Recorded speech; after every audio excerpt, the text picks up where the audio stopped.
Well, Brendan Butler is an executive board member of the Irish Business and Employers Confederation, and he's joining us now to tell us what companies and their staff need from the new government. Thank you for joining us today.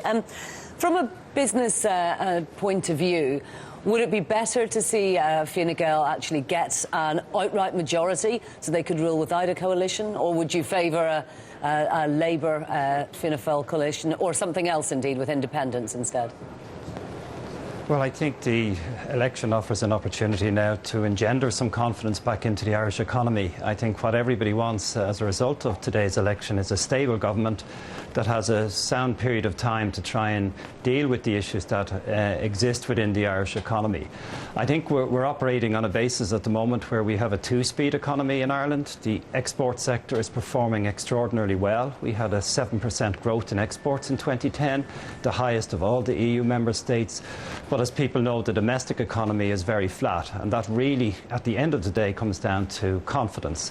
So I think the single biggest objective in relation to the election today is that the new government, in whatever form it takes, is stable, restores confidence back into the domestic economy, and we begin to get a growth pattern, not only in terms of our excellent export performance, but also in terms of the domestic economy. And from a business perspective, what would you be lobbying that new government for? What are the priorities from your perspective?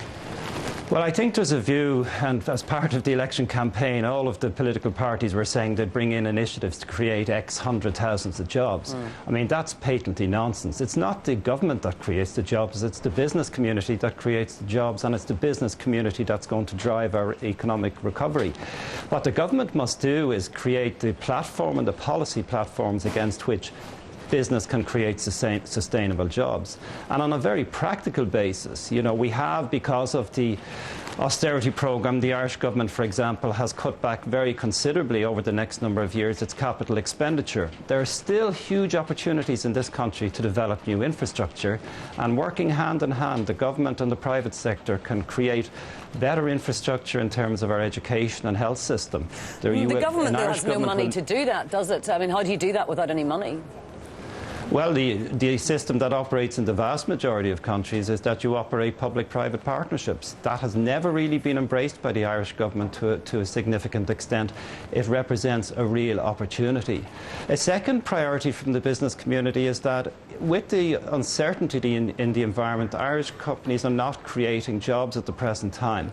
And we have, in a sense, you know, the state paying people social welfare payments, employers reluctant to take people on.